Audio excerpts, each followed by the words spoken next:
जय श्री बालाजी प्रिय दर्शकों, आज हम श्रवण करेंगे भाद्रपद शुक्ला एकादशी की व्रत कथा। युधिष्ठिर कहने लगे कि हे भगवान, भाद्रपद शुक्ला एकादशी का क्या नाम है, इसकी विधि क्या है और महात्म्य क्या है, कृपा करके आप विस्तार पूर्वक कहिए। तब भगवान श्री कृष्ण कहने लगे कि हे राजन, इस पुण्य स्वर्ग और मोक्ष को देने वाली तथा सब पापों का नाश करने वाली उत्तम वामन एकादशी का महात्म्य में तुमसे कहता हूँ। तुम ध्यान पूर्वक सुनो। यह एकादशी जयंती एकादशी भी कहलाती है, जल जोलनी एकादशी भी कहलाती है। इसका व्रत करने से वाजपेय यज्ञ का फल प्राप्त होता है। पापियों के पाप नाश करने के लिए इससे बढ़कर और कोई उपाय नहीं है।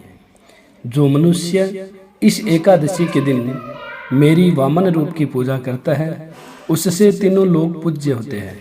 अतः मोक्ष की इच्छा करने वाले मनुष्य इस व्रत को अवश्य करे। जो कमल नयन भगवान का कमल से पूजन करते हैं, वह अवश्य भगवान के समीप जाते हैं।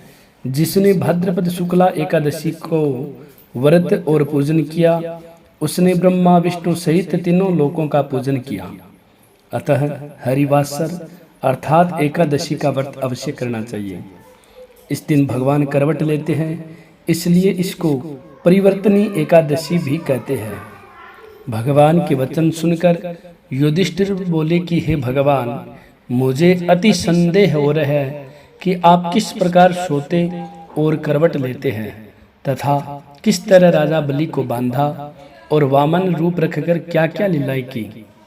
चातुर्मास के व्रत की क्या विधि है तथा आपके शयन करने पर मनुष्य का क्या कर्तव्य है, सो आप विस्तार पूर्वक मुझसे कहिए। भगवान श्री कृष्ण कहने लगे कि हे राजन, अब आप सब पापों को नष्ट करने वाली कथा को श्रवण करें। त्रेता युग में बलि नाम का एक दैत्य था। वह मेरा परम भक्त था।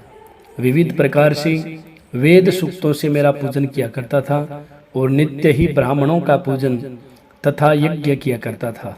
परंतु इंद्र से द्वेष के कारण उसने इंद्रलोक तथा सभी देवताओं के लोकों को जीत लिया। तब सब देवता एकत्र होकर सोच विचार कर भगवान के पास गए और बृहस्पति सहित इंद्रादिक देवता प्रभु के निकट जाकर और नतमस्तक होकर वेद मंत्रों द्वारा भगवान का पूजन और स्तुति करने लगे। अतः मैंने वामन रूप धारण करके 5वां अवतार लिया और फिर अत्यंत तेजस्वी रूप से राजा बलि को जीत लिया। इतनी वार्ता सुनकर राजा युधिष्ठिर बोले कि हे जनार्दन, आपने वामन रूप धारण करके उस महाबली दैत्य को किस प्रकार जीता। भगवान श्री कृष्ण कहने लगे, मैंने वामन रूपधारी ब्रह्मचारी बालक ने बलि से 3 पग भूमि की याचना करते हुए कहा, ये मुझको 3 लोक के समान है और हे राजन, यह तुमको अवश्य ही देनी चाहिए।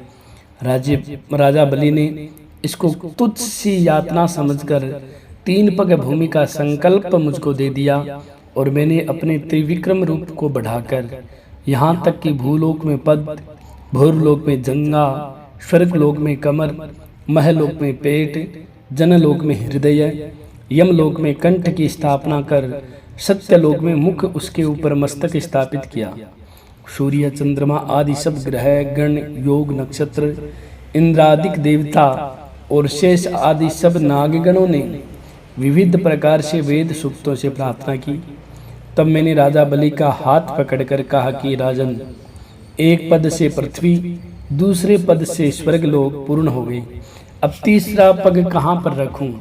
तब बलि ने अपना सिर झुका लिया और मैंने अपना पैर उसके मस्तक पर रख दिया, जिससे मेरा वह भक्त पाताल को चला गया। फिर उसकी विनती और नम्रता को देखकर मैंने कहा कि हे बलि, मैं सदैव तुम्हारे निकट ही रहूँगा।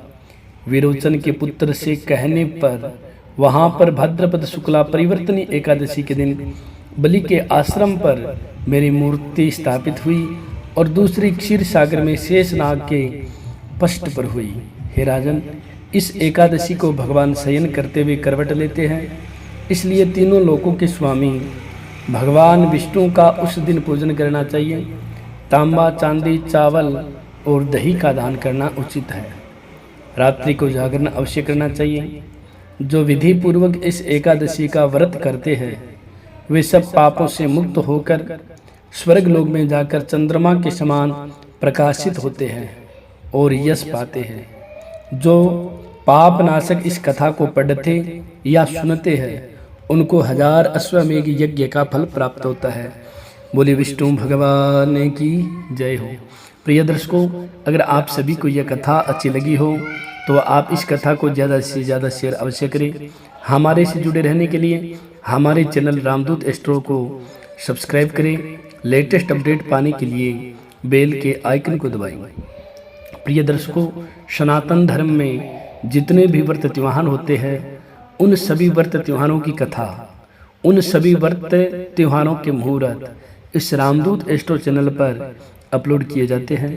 तो आप सभी से पुनः निवेदन करता हूं, आप हमारे से जुड़े रहने के लिए हमारे चैनल को जरूर सब्सक्राइब करें। जय श्री बालाजी, जय श्री राधे।